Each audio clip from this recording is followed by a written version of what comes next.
வெற்றியின் ரகசியம் அப்படின்னு ஒரு கதையை இப்போ பார்ப்போம். ஒரு அரண்மனையில் ஒரு ராஜா வந்து ஒரு தத்ரூபமான சேவல் ஓவியத்தை வைக்கணும்னு நினைக்கிறாரு. அவர் ஆசையை கேட்டு அந்த ஊரில் இருக்கிறவங்கெல்லாம் ஓவியத்தை வரைஞ்சிட்டு வராங்க. ஆனால் அவருக்கு எதுவுமே பிடிக்கல.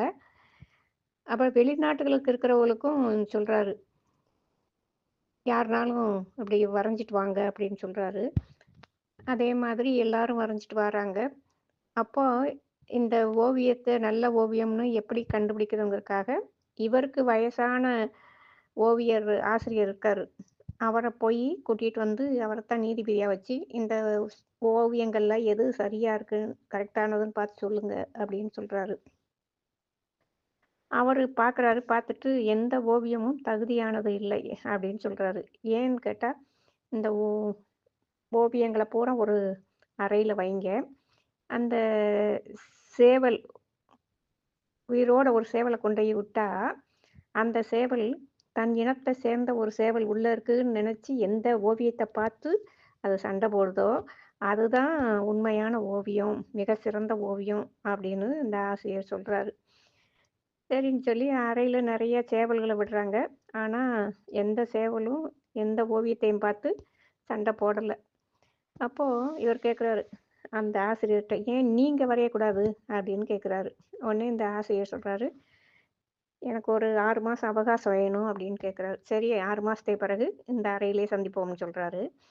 அதே மாதிரி ஒரு 6 மாசம் கழிச்சு அந்த அறையில எல்லா ஓவியர்களும் கூடுனாங்களாம். அப்போ அந்த வயதான ஓவியர் வந்து கையில எதையுமே எடுத்துட்டு வரல.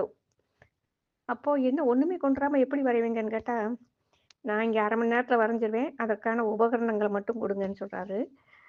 உடனே அவரு வரைஞ்சு முடிச்சிடுறாரு. மற்ற ஓவியங்களோட தான் வரைஞ்ச ஓவியத்தையும் வைக்கிறாரு. அப்போ அந்த சேவல்கள் வந்து உள்ள பழையபடி அனுப்புறாங்களாம்.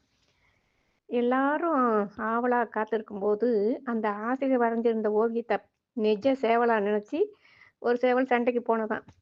உடனே அந்த போட்டியில் வெற்றி பெற்றவர் ஆசிரியர் அப்படின்னு சொல்றாங்க. அப்போ அவர்ட்ட கேட்குறாங்க, "உங்கள் வெற்றியின் ரகசியம் என்ன? ஏன் இதுக்கு 6 மாசம் தேவைப்பட்டது?" அப்படின்னு கேட்குறாங்க. அப்போ அவர் சொல்றாரு, "நான் 6 மாசமா கோழி, சேவல்கள் எப்படி நடக்குதோ, தூங்குதோ, மற்றும் உணவு எப்படி உண்கிறதோ, அதுபோலயே நானும் நடந்தேன், தூங்கினேன், உண்டேன். அதனோட ஒன்றிப் போய் கோழியாவே மாறிட்டேன். அதன் பிறகு தான் நான் அந்த சேவல் படத்த வரைஞ்சேன்றாரு."